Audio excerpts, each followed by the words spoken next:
আসসালামু আলাইকুম রহমতুল্লাহ বারাকাতু।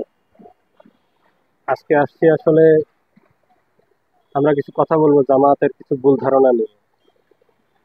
তাদের অনেকগুলো ভুল ধারণা আছে, তার মধ্যে সামান্য কিছু ভুল ধারণা আমি আপনাদের সামনে তুলে ধরলাম। ইসলাম একটি পূর্ণাঙ্গ জীবন ব্যবস্থা, যেখানে নৈতিকতা আছে, আধ্যাত্মিকতা আছে, সামাজিক ন্যায় বিচার ও মানবাধিকার শিক্ষা আছে। কিন্তু জামায়াতে ইসলাম অনেক ক্ষেত্রে ইসলামের মূল বার্তাকে সংকীর্ণ করে রাখে। আচ্ছা, আসা যাক তাহলে মূল বক্তব্যে। প্রথম প্রথমত হলো, জামায়াতে ইসলাম মনে করে ইসলাম মানেই হলো রাজনৈতিক ক্ষমতা দখল করা।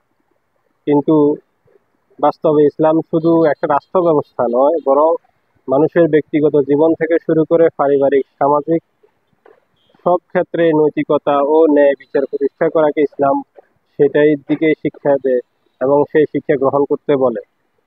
কিন্তু জামাতে ইসলাম সেটার ধারের কাছেও থাকে না অনেক টাইম। দ্বিতীয়ত হলো, ইসলামকে তারা তারা দলীয়করণ করে রাখতে চায়।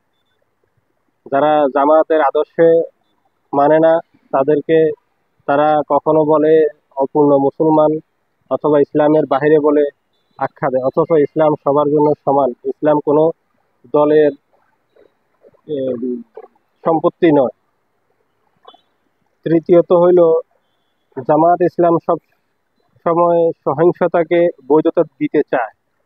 যেমন বৈধতা দিতে চায় সেগুলো হলো রাজনৈতিক আন্দোলনের ক্ষেত্রে, তারপরে রাজনৈতিক আন্দোলনের নামে সহিংসতা বা ভুল জিহাদের ব্যবহার ভুল জিহাদকে ব্যবহার করে থাকে ভুলভাবে।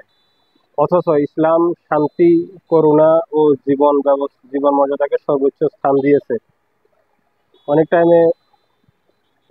চতুর্থত হইল, আধুনিক রাষ্ট্র ব্যবস্থা ও মানবাধিকার বিষয়ে ভুল ধারণা পোষণ করে থাকে।